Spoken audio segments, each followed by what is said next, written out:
এই যে জায়গাটা দেখাচ্ছে মানে কাদায় কাদা। এই একটা ধানের গোলা, ধান রয়েছে এখানে। তো এখান দিয়ে আমাকে যেতে হবে। এই অঞ্চলটার নাম হচ্ছে ভোমরা। এসেছি, এবার এখানে দাঁড়িয়ে পড়েছি। কীভাবে যাব কাদার মধ্যে দিয়ে সেটাই ভাবছি। অনেক কষ্টে যেতে হবে, এপাশে ওপাশে পা রেখে। মাঝখানে এই পড়ে, আরে বাপরে, খুবই কাদা। ওরে বাপরে, এখানে তো খুবই খারাপ অবস্থা।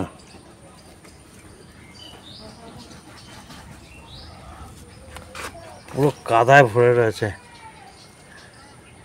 এখানে এসছি একটা বাড়িতে, 3টে বাচ্চা আছে, খুবই কষ্ট থাকে।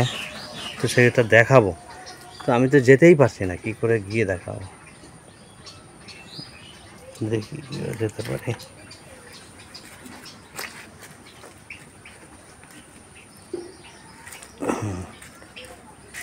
মোটামুটি চলে এসছি। এই যে ঘর, কিভাবে থাকে আমি দেখাচ্ছি, মানে কি অবস্থায় এরা থাকে। সাইকেলের উপরে এই সব মানে জ্বালানি কাঠ রয়েছে, ওখানে একটা উনুন রয়েছে, রান্নাবাড়ি করে, আর এই ঘর রয়েছে, ঘরে থাকে। এবার এই বাড়িতে যারা যারা থাকে তাদেরকে আমি দেখাচ্ছি এক্ষুনি। এই যে এতক্ষণ ধরে দেখাচ্ছিলাম, এই ঘরে আছে, ঘুমিয়ে আছে। কোথায় গেলেন? আছেন? ও আসো। বলছি যে একটু এগিয়ে আসুন। হ্যাঁ, আপনার বলে 3টে সন্তান আছে, খুব কষ্টে থাকেন। তো সন্তান বলতে ছেলে মেয়ে কটা? ওই তো বড় মেয়েটা, একটা মেয়ে একটা ছেলে পড়তে আছে। ছোট মেয়ে ছেলেটা শিশু সাথীতে পড়ে। হ্যাঁ, এই 5 বছর। 5 বছর? ছেলে? ছেলের বয়স 5 বছর, শিশু সাথীতে পড়ে। আর এটা 10 বছর, আর এটা 4। আচ্ছা, তো এই বাচ্চাদের নিয়ে কিভাবে চলেন? কি করবো, ফ্যাক্টরিতে কাজে গেছি, ঢুকেছি। এখন আমরা যে ফ্যাক্টরিটা ঢুকেছে, বস্তা ফ্যাক্টরিতে, ওখানে কাজ করি। ও তাহলে কাজ করি, সংসার চলে আমার। তাই? ওখানে কি কাজ হয়? ব্যাগে, বড় বড় ব্যাগ, হ্যাঁ, ওই ব্যাগ তৈরি হয়। বড় ব্যাগ তৈরি করেন? চটের ব্যাগ না প্লাস্টিকের ব্যাগ? এমনি চটের, প্লাস্টিকের সবই। তারপরে বড় বড় ধানের ডোলগুলো, হ্যাঁ, 80 মণ 100 মণ, সব ওইগুলো। ও ওইগুলো করেন। তো যাই হোক, তাই দিয়ে 3টে মেয়েকে মানুষ করতে হয়। ওদের আবার খাওয়া পড়া, মেয়েদের প্রাইভেট আছে, স্কুল আছে। আচ্ছা, আবার হাবি জাবি সব টুকটাক তো লেগেই রয়েছে। হ্যাঁ, তো আপনার স্বামী মারা গেছেন কত বছর আগে? এই তো 2 বছর হচ্ছে। কি হয়েছিল ওনার? হঠাৎ সুগার ছিল, জন্ডিস পেয়ে গেছিল, বুঝতে পারে না। হ্যাঁ, সুগার ছিল, জন্ডিস পেয়ে গেল, বুঝতে পারে না। ও আচ্ছা, সুগার ছিল, তার মধ্যেই জন্ডিস হয়ে গেছিল। ও জন্ডিস হয়ে গিয়ে এবার সেটা ধরতে পারেননি। চিকিৎসা করেছিলেন? গরিবের সংসার অত পারি না, পারেন না, মানে এতটাই অর্থনৈতিক অবস্থা খারাপ যে স্বামীর চিকিৎসা করাতে পারেননি। তখন ছেলেটা তো আমার 1 বছরের হয়েছে। ছেলেকে দেখাবো না ওকে দেখবো? সেই তো, মানে ও তো বাচ্চা কোলে তখন কোলে। সেই অবস্থাতে উনি অসুস্থ হয়ে গেছেন। তারপরে শুধু ওই সব অবস্থাতেই ছেলেকে মানুষ করেছে। নিজের কষ্ট কাউকে বুঝতে দেয় না, রেখেও কাজ করেছে। ও তাও এই রাজমিস্ত্রি, এমনি টুকিটাকি কাজ, যেখানে সব মানে সুগার ছিল, তার সাথে জন্ডিস হয়ে গেছিল। এবার জন্ডিসটা এমন অবস্থা হয়েছিল যে ধরতে পারেননি। না, চিকিৎসা করার সুযোগ পাননি? না, সুযোগটাই দেয় না। কি করে বুঝলেন যে জন্ডিস হয়েছে? ডাক্তারখানা একবার গেছিল, সেখানে যে ধরা পড়েছে। ও আচ্ছা, পেশাব পরীক্ষা করেছিল, পরীক্ষা করেছিল, উনি বুঝতে পেরেছিল। তারপর 7 দিনের পর হঠাৎ এরকম দিয়ে হয়ে গেল। তাই নাকি? বাপরে, তারপরে হাসপাতালেও নিয়ে যাননি? মানে হাসপাতালেই তো ওরকম হয়েছে দিয়ে। হাসপাতালে এরকম যখন বড় বয়স ডাক্তারগুলো সব যখন পেটে আর সব দেখছে, আর কথা এমনিতে নষ্ট হয়ে গেছিল, যখন চেপে আর দেখছে আর কথা, তখনই হার্ট ফেল করে দিয়েছিল। ও আচ্ছা আচ্ছা, যখন পেট চাপ দিচ্ছে, চাপ দিচ্ছে মেশিনে, চাপ পড়েছে, ওর লিভার বড় হয়ে গেছিল। আচ্ছা, লিভার বড় হয়ে গিয়ে এই অবস্থা হয়েছে। তো এখন এইভাবে তো আপনার চলে শুনলাম, মানে আপনি টুকটাক কাজ করেন। আর মেয়ে দুটো? দুটো মেয়ে একটা ছেলে। বড় মেয়েটার বয়স কত? ওই তো 14। কি করে? ওই স্কুলে যাচ্ছে এখন। কোন ক্লাসে পড়ে? ওই 8-এ পড়ে।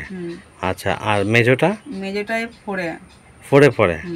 আর বাচ্চাটা 5 বছর বয়স? 1-এ।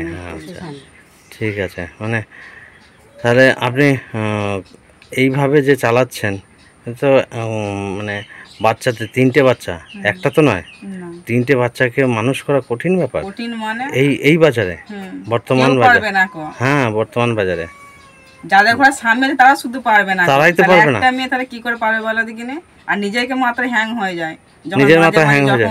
হ্যাঁ, টেনশন যখন অনেক কিছু আছে না, মাঝে আমারই ধিৎকার ধরে যায়, মানে আমি ছেড়ে চলে যায় সব। সেটাই, মানে এমনই ধিৎকার। আর ওরা বড় হয়ে গেছে তো, ওদের তো অনেক কিছুই দরকার এখন, লেখাপড়া আজ বই খাতা সিলেট আর নেই। এই কালকেই দিন মেজো মেয়েটাকে মারলাম যখন ব্যাগের জন্য কাঁদছিল। আচ্ছা, আজ ডিউটি কামাই করে একজন কাছে 500 টাকা আমার ধার করে নিয়ে এসে ও ব্যাগ নিয়ে তারপর স্কুল যায়। এমনই দিন। কি করবেন এখন? এইটা তো নয় গেল আপনার বাচ্চাদের মানুষ করার লড়াই, পাশে তো যে মানুষটা থাকার কথা সে মানুষ চলে গেছে। হ্যাঁ, যে রোজগার করে আপনাদেরকে সংসার চালাবে সেই মানুষটাই তো নেই। হ্যাঁ, পুরো দায়িত্বটা এখন আপনাকে সামলাতে আছে। হ্যাঁ, তো এদেরকে মানুষ করা শুধু তাই নয়, আমি যে প্রসঙ্গটা যাচ্ছি সেটা হচ্ছে পরবর্তী সময় মেয়েদের বিয়ে দেওয়া। এটা তো বড় হচ্ছে, তাহলে কত বড় চাপ আপনার কাঁধের উপরে। মানে দুটো মেয়ে বড় হচ্ছে, এদেরকে বিয়ে দিতে হবে। ছেলে মানুষ করে, ছেলে তো মাত্র 5 বছর বয়স, আর অনেক দেরি আছে। অনেক দেরি আছে, আমাকে খাওয়াতে অনেক দেরি, ওর টাইম। সে তো পরের ব্যাপার, খাওয়ানো মানে আগে তো মানুষ হোক। আমি নিজেই জানি না। আপনি নিজেই জানেন না। এই লড়াইয়ের মধ্যেও তো মানে এত বড় একটা দায়িত্ব সামলানো খুব কঠিন। আমরা তো জানি কষ্ট কিরকম করতে হয়, অনেক পরিবারে যাই দেখি যে মায়েরা কত কষ্ট আছে। হ্যাঁ, তো এদের শুধু লেখাপড়ার সাথে সাথে আরেকটা জিনিস আছে, সেটা হচ্ছে প্রাইভেট টিউটার। সেগুলো তো দেওয়া হয়েছে, ওকে দিতে তো পারিনি কো। ওই ছোট মেয়েটা আর এই ছেলেটাই শুধু যায়। হ্যাঁ, ওকে দিইনি এখনো। আচ্ছা, পারবেন কোথা থেকে? হ্যাঁ, সেই রোজগার তো নেই আপনার। স্কুলটাই যায়, প্রাইভেট দিইনি এখনো। স্কুলেই যায়, স্কুলে পড়াশোনা করুক। অনেকে প্রাইভেট দিতে পারে না। অনেক গ্রামে মানুষ আছে, অনেক পরিবার আছে, তারা প্রাইভেটে পড়াতেই পারে না, কিন্তু তারা কষ্ট করে নিজেরা পড়ে মানুষ হয়ে মানে চাকরি করছে। এখন চাকরি করছে, তারা নিজেরা পড়াশোনা করে। প্রাইভেট টিউটার তাদের নেই। আমি এর আগেও বহু জায়গায় গিয়েছি। রানাঘাটে একটা মেয়ে মাধ্যমিক এবছর দিল, তো সেই মাধ্যমিকে ও যে পড়াশোনা করছে, ওর বাড়িতে মোমবাতি জ্বালিয়ে পড়ে। ওর মা বলছে যে আমার ক্ষমতা নেই বাড়িতে কারেন্ট নেওয়ার। হ্যাঁ, টাকাই নেই, মানে রোজগার করতে পারেন না। যেটুকুনি রোজগার করেন মেয়ের পেছনে খাতাপত্র কিনতেই চলে যায়। তাহলে সেই পরিবারের মেয়ে কিন্তু প্রাইভেট টিউটার ছাড়া পড়াশোনা করে মাধ্যমিকে এবছর পাশ করেছে। আমাকে ফোন করে জানিয়েছে, আমি বলেছিলাম তুমি জানাবে। তো ওকে মানে আমি বলে এসেছিলাম, কিছু টাকা পয়সাও দিয়ে এসছে, মানে ওই যে সেন্টারে পড়েছে অনেকটাই দূর, তো ওকে হাত খরচ দিয়ে এসছিলাম যাতে তুমি ওই সেন্টারে গিয়ে অন্তত পরীক্ষাটা দিতে পারো। খাতা পেন এসব তো দিয়েই এসেছিলাম। সেটাই বলছি যে কষ্ট করে কিন্তু মানুষ হতে হয়। তো এই যে অভাব কষ্ট এইগুলো থাকবে মানুষের জীবনে, তার মধ্যে থেকেই বড় হতে হবে। এই যে লড়াইটা করবে, এটা কিন্তু সারা জীবন মনে রেখে দেবে মেয়েরা, যদি ওরা বুঝতে পারে। বোঝার মতো ক্ষমতা যদি থাকে, মায়ের কষ্টটা যদি বুঝতে পারে, তাহলে কিন্তু ঠিক আছে, তাহলে মানুষ হয়ে যাবে, অসুবিধা নেই। আর দ্বিতীয় ব্যাপার হচ্ছে যে আমরা এসেছি আজকে অনেক দূর থেকে, কল্যাণী থেকে। বিভিন্ন মানুষের কাছে যাই, যারা দুস্থ অসহায়, তাদেরকে কিছু মুদিদ্রব্য দেই, জামা কাপড়, বা যারা লেখাপড়া করে খাতা পেন পেন্সিল এ সমস্ত দেই। আজকেই দিয়ে আসলাম। হ্যাঁ, দুটো পরিবার দেওয়ার ছিল, সেগুলো দিয়ে তারপরে এদিকে আসলাম। তো আমি শুনলাম এই দিদি আপনার এই যে ইনি দাঁড়িয়েছিলেন রাস্তায়, তো আপনি ডেকে নিয়ে আসলেন। আপনার কে হয় বললেন? বৌমা। আপনি শাশুড়ি। তো এইরকম একটা অবস্থার মধ্যে এই মহিলা রয়েছেন। তো বৌমাকেও তো দেখতে হয়, উনি আগলে রেখেছেন নিজের বৌমাকে, কিছু তো করার নেই, এইভাবেই চলতে হবে। আমি আপনাকে আমার আশ্রম থেকে লিফলেট দিয়ে যাচ্ছি আর মুদিখানা মাল দিয়ে যাচ্ছি, এগুলো ব্যবহার করবেন। পরবর্তী সময় ওদের জন্য খাতা পেন পেন্সিল নিয়ে আসবো, ঠিক আছে? লিফলেটটা দিয়ে এটা রাখুন, এটা আমাদের মিশনের কাগজ, এর মধ্যে ঠিকানা ফোন নাম্বার আছে, ঠিক আছে? ভালো থাকুন তাহলে, আমি আপনাদের মুদিখানা মালটা তাহলে দিয়ে যাচ্ছি।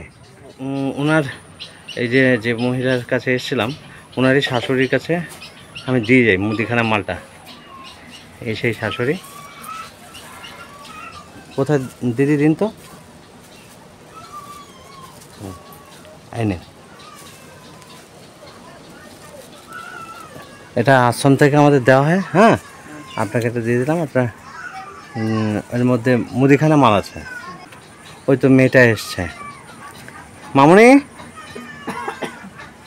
আসো, ওই যে তোমার ঠাকুমার কাছে দিয়ে দিলাম। হ্যাঁ, মা তো নেই, মা কাজে গেছে। কখন আসবে?